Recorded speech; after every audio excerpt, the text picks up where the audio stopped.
Pourquoi un sénateur démocrate, en pleine course pour sa réélection dans l'État le plus disputé du pays, choisit-il de commencer son discours de campagne par une histoire de camion de catering ? Parce que ce détail, à première vue anecdotique, raconte en réalité tout ce qui ne va pas dans cette présidence. Le 6 août dernier, à Atlanta, le sénateur Jon Ossoff est monté sur scène devant 600 personnes entassées dans une salle de Midtown. Et il n'a pas commencé par les sondages. Il a commencé par Donald Trump, caché dans un camion de catering, avec une seule personne à ses côtés, Nathalie Harpe. Alors non, c'est pas juste une histoire de camion, c'est un problème de priorité. Et dans les 8 minutes qui suivent, je vais vous montrer 3 choses. Ce que ce camion révèle vraiment, ce que Donald Trump faisait pendant que des soldats américains mouraient dans une guerre déclarée gagnée 5 fois de suite. Et pourquoi Jon Ossoff, en creusant cette histoire, vient peu être de mettre le doigt sur le schéma le plus documenté de toute cette présidence. Voici ce qu'on ne vous a pas assez expliqué. Le 8 juillet dernier, lors du sommet de l'OTAN à Ankara, Donald Trump reçoit une alerte. Benjamin Netanyahou lui fait savoir que lui et son entourage pourraient être la cible d'une tentative d'assassinat iranienne. Panique. Le président quitte Air Force One en urgence. Mais il ne prend pas son secrétaire d'État, il ne prend pas son secrétaire au Trésor, il ne prend même pas son conseiller le plus proche, Stephen Miller. Marco Rubio, Scott Bessent, Stephen Miller reste sur l'avion principal, littéralement utilisé comme leur. Pendant ce temps, Donald Trump se glisse dans un camion de catering pour rejoindre un avion militaire de secours, en compagnie de 2 collaborateurs et d'une 3e personne, Nathalie Harpe. Petite précision qui compte ici, parce que le nom revient tout au long de ce discours, Nathalie Harpe, c'est la conseillère que le personnel de la Maison-Blanche surnomme l'imprimante humaine, parce qu'elle suit Trump partout avec une imprimante portable pour lui remettre des articles et des posts qu'il refuse de lire sur un écran. Le service secret l'a signalé en interne, comme un facteur de risque potentiel, tellement sa présence constante pose question, et c'est elle qui se retrouve dans ce camion de catering pendant que 3 hauts responsables du gouvernement américain servent d'appât sur l'avion présidentiel. Attendez, parce que ce que Jon Ossoff fait avec ce détail, ce n'est pas du voyeurisme de tabloïd. Regardez bien ça. Il l'utilise comme point d'entrée dans un système entier de priorités inversées. Bon, à ce stade, on pourrait se dire que c'est juste une anecdote croustillante sur la vie privée d'un président, le genre de ragot qui fait le tour des réseaux et qui disparaît en 2 jours. Sauf que non. Parce que ce même week-end, pendant que Donald Trump organisait sa fuite en camion avec Nathalie Harpe, des marins et des marines américains servaient à bord de l'USS Abraham Lincoln, en mer, depuis plus de 240 jours, sans une seule escale au port. Un record dans l'histoire de la marine américaine.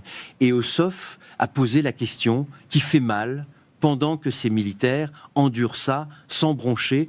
Qu'est-ce que fait leur commandant en chef? Il golfe, il fait du trading, il construit sa salle de bal et il voyage avec Nathalie Harpe à bord de ce que Ossoff appelle leur palais volant, apparemment sans défense, offert par l'émir du Qatar. Vous voyez le problème? Ce n'est pas une question de vie privée, c'est une question de disponibilité. Un président qui organise sa fuite personnelle avec un seul confident de confiance, en sacrifiant son propre secrétaire d'État comme leur, ce n'est pas un détail people, c'est un aveu sur qui, dans cette Maison-Blanche, a vraiment sa confiance, et ce n'est pas le gouvernement des États-Unis. Et voilà où ça devient intéressant. Parce que ce même sénateur, dans ce même discours, vient de dérouler un 2e fil, encore plus documenté, encore plus vérifiable, sur ce que Donald Trump faisait de son temps pendant que les prix explosaient pour les Américains ordinaires. Vous vous souvenez de la promesse? Baisser les prix dès le 1er jour. C'était la promesse de campagne. Alors regardons ce qui s'est vraiment passé depuis l'investiture. Le prix de l'essence a grimpé de 30%. Le diesel de 47%. Le café de 35%. Le bœuf haché de 23%, les primes d'assurance santé ont doublé, au moment même où l'administration réduisait Medicaid pour financer des baisses d'impôts destinées aux plus riches et aux donateurs corporates. Ce n'est pas une impression. Ce sont des chiffres que n'importe quel foyer américain peut vérifier sur son propre relevé de carte bancaire. Ce qui m'amène au moment vraiment intéressant de ce discours. Le 2 avril 2025, Donald Trump annonce ses fameux droits de douane universelle, ce qu'il appelle lui-même le Liberation Day. Résultat immédiat, Les marchés s'effondrent. Pendant près d'une semaine complète, une chute continue que même certains conseillers républicains qualifient en privé de politique commerciale ratée. Suivez bien la chronologie, parce que c'est là que tout se joue. Le 8 avril, 6 jours après l'annonce, en plein cœur de la panique boursière, Donald Trump achète pour plusieurs millions de dollars d'actions. Amazon, Nvidia, Apple, Microsoft, Berkshire Hathaway, des grandes capitalisations technologiques achetées au creux de la chute qu'il venait lui-même de provoquer. Le lendemain matin, le 9 avril, il publie sur Truth Social, c'est le moment idéal pour acheter, suivi de 3 points d'exclamation. Et là, il faut vraiment que vous suiviez le compte à rebours, parce que c'est le cœur de toute cette histoire.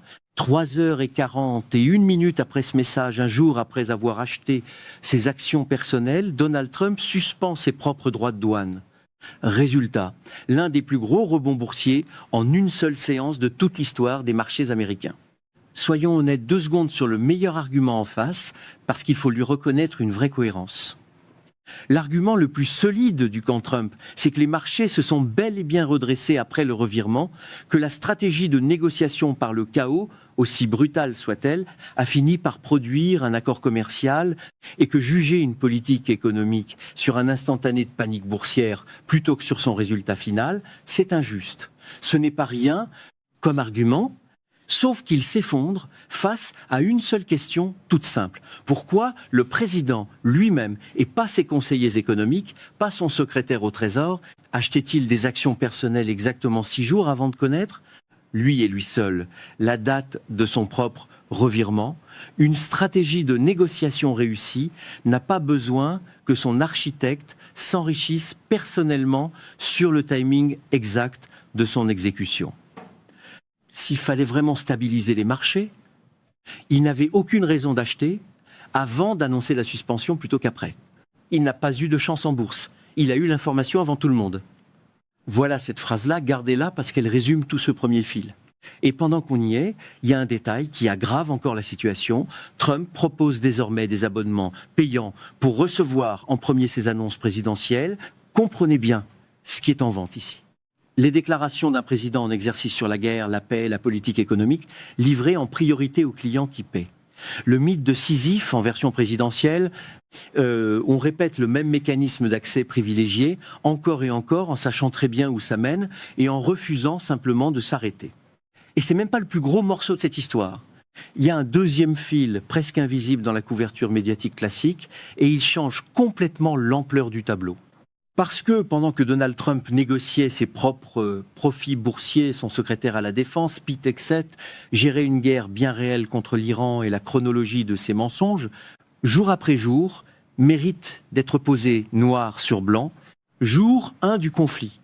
Le président déclare que la guerre est en avance sur le calendrier. Jour 4, il proclame la victoire. Jour 9, Pete Hegseth garantit, devant les caméras, la reddition iranienne. Jour 14. Il affirme que l'armée iranienne a été détruite. Jour 40. Il déclare que tous les objectifs ont été atteints. C'était il y a 4 mois. Aujourd'hui, nous sommes au jour 170 de ce conflit. Le détroit d'Ormuz reste fermé. L'Iran conserve son stock d'uranium enrichi. 18 soldats américains sont morts au combat. Et les réserves stratégiques de munitions et de pétrole du pays ont été largement épuisées pour un résultat que même l'administration ne prétend plus pouvoir chiffrer. Attardez-vous une seconde là dessus, parce que ce n'est pas une seule erreur d'appréciation isolée. C'est un mensonge qui change de version toutes les 2 semaines, prononcé par le même homme devant la même commission sous serment. Rappelez-vous cette vieille fable du garçon qui criait « au loup ». Sauf qu'ici, la version moderne du problème, c'est que même les organismes chargés de vérifier les faits finissent par se lasser de documenter la même dérive, répétée avec le même aplomb à chaque nouvelle audition. Et c'est pas de la maladresse, c'est une manière de faire, répétée assez souvent pour ne plus pouvoir être qualifié d'accident. Comme dans l'affaire du Watergate, c'est presque jamais le fait initial qui finit par couler quelqu'un. C'est l'empilement des dissimulations qui suivent. Et ici, l'empilement est déjà vertigineux. 5 déclarations publiques contradictoires en 40 jours sur une guerre qui continue 130 jours plus tard. Ce sentiment que vous aviez, que quelque chose clochait dans la façon dont cette guerre était présentée, il était fondé, il n'était pas exagéré. Ce qui m'inquiète, franchement, c'est pas seulement le nombre de mensonges répétés, c'est ce qu'il protège. Parce que quand un gouvernement s'autorise à mentir 5 fois de suite sur le même conflit sans qu'aucune conséquence politique ne suive, ce n'est plus une question de communication de crise. C'est une politique délibérée. Et le sénateur Ossoff l'a formulé de façon presque clinique devant son public. Ils savent qu'ils mentent, mais ils continuent à mentir quand même, parce que dans cette Maison-Blanche, la persistance dans le mensonge est traitée comme une vertu. Regardez bien comment les deux fils se rejoignent maintenant. D'un côté, un président qui utilise une information privilégiée sur sa propre politique commerciale pour acheter des actions au meilleur moment possible. De l'autre, un secrétaire à la Défense qui répète pendant 170 jours que la guerre est gagnée, alors que des marins restent bloqués en mer sans escale depuis plus de 240 jours et que 10 à 8 familles américaines pleurent un fils ou une fille tombés au combat pour des objectifs jamais vraiment atteints. Le point commun entre ces deux fils, c'est un pouvoir qui optimise systématiquement son propre intérêt financier, personnel, dans un camion de catering avec Nathalie Arp, pendant que le coût réel de ses décisions retombe sur quelqu'un d'autre. Les soldats, les familles qui remplissent leur caddie, les malades qui se battent avec leur assureur avant même de pouvoir se battre contre leur cancer. Quand un mensonge se répète assez de fois avec assez d'aplomb, ça finit par s'appeler une politique. Et voilà pourquoi Jon Ossoff, dans ce même discours, refuse de s'arrêter à Donald Trump seul, parce que ce serait trop confortable. La corruption dans la politique américaine va bien plus loin que Donald Trump, a-t-il dit devant la foule. Et honnêtement, c'est le point le plus courageux de son intervention, parce que ça implique aussi son propre camp. Le système fonctionne à l'argent depuis longtemps. Argent des lobbies, argent corporate, argent caché, des deux côtés de l'échiquier. Ossoff cible directement l'arrêt Citizens United comme la décision de justice la plus destructrice de la politique américaine moderne, celle qui a ouvert la porte à ce déluge de financement sans limite. Le système était déjà truqué avant l'arrivée de Trump. La différence, dit Ossoff, c'est que Trump ne le détruit pas. Il le retruque à son propre avantage. Il y a aussi son adversaire direct dans cette course, le représentant Mike Collins, que Ossoff a littéralement qualifié de piñata à scandale. Chaque fois qu'on le secoue, un nouveau problème en tombe. Collins fait l'objet d'une enquête fédérale pour usage présumé illégal de fonds publics. Il a été filmé en train de fuir une conférence de presse, main tremblante sur le pupitre, incapable de répondre à une question simple sur un contenu suprémaciste blanc produit chez lui pour la promotion de sa propre entreprise. Même des figures républicaines de Géorgie, dont le gouverneur Brian Kemp et l'ancien secrétaire d'État Brad Raffensperger, ont refusé de le soutenir publiquement. Et ce coup réel, Ossoff ne l'a pas laissé abstrait. Il a raconté ses deux filles, 4 ans et 1 an, et ce qu'elles vont hériter de ce système sans même le savoir, des produits chimiques toxiques, ce qu'on appelle les polluants éternels, présents dans la moitié de l'eau potable du pays, un diagnostic de cancer où, avant même de pouvoir se battre contre la maladie, une famille doit d'abord se battre contre son assureur pour obtenir un remboursement. Le transport en ambulance d'un enfant, suivi d'une facture de 3 000 $. Ce ne sont pas des cas isolés qu'on choisit pour émouvoir une salle. Ce sont des situations documentées, vécues chaque semaine par des familles américaines ordinaires, pendant qu'au sommet, un président négocie ses achats d'actions à la minute près. Ce n'est pas un oubli éditorial que les grandes chaînes conservatrices n'insistent presque jamais sur cette chronologie précise, le trading, les mensonges de guerre, le camion de catering. C'est un choix répété assez souvent pour ne plus être accidentel. Si vous vous contentez des résumés de 30 secondes sur les chaînes classiques, ce fil-là, avec sa chronologie exacte à la minute près, vous ne le voyez jamais. Revenons à la question du départ. Pourquoi commencer un discours de campagne par une histoire de camion de catering ? Parce que ce détail, apparemment mineur, contient en miniature exactement le même mécanisme que le reste. Un homme qui protège ce qui compte pour lui, sa sécurité, sa fortune, son confort en sacrifiant à chaque fois ce qui devrait compter pour tout le monde, son propre secrétaire d'État laissé en leurre, des militaires laissés en mer pendant 240 jours, des familles américaines laissées avec des factures d'épicerie en hausse de 20 à 30%. Vous êtes venu pour une anecdote sur une conseillère surnommée l'imprimante humaine. Vous repartez avec la preuve que cette anecdote n'était que la partie émergée d'un système entier construit sur le même réflexe, du camion de catering jusqu'au pont d'un porte-avions resté en mer pendant 240 jours. Ce n'est pas un accident de communication, c'est un schéma documenté à la minute près, du 8 avril de l'année dernière jusqu'au jour 170 de cette guerre. Et rien ne dit que ça s'arrête là. Pendant que cette question reste sans réponse, ce sont les marins de l'USS Lincoln, les familles qui n'arrivent plus à boucler leur budget épicerie, et les 10 à 8 soldats tombés au combat qui absorbent le coût réel de tout ça pendant que le discours officiel, Louis, continue de répéter que tous les objectifs ont été atteints. Dans 8 semaines, les électeurs de Géorgie voteront. Et ce vote-là ne concerne pas seulement un siège au Sénat. Il concerne la question de savoir si ce genre de schéma continue à fonctionner sans jamais rencontrer de vraies conséquences. Vous voulez savoir ce que Jon Ossoff sort encore sur Mike Collins dans les prochaines semaines de campagne? Parce que d'après ses propres mots, il y a encore plus, et c'est pire que ça.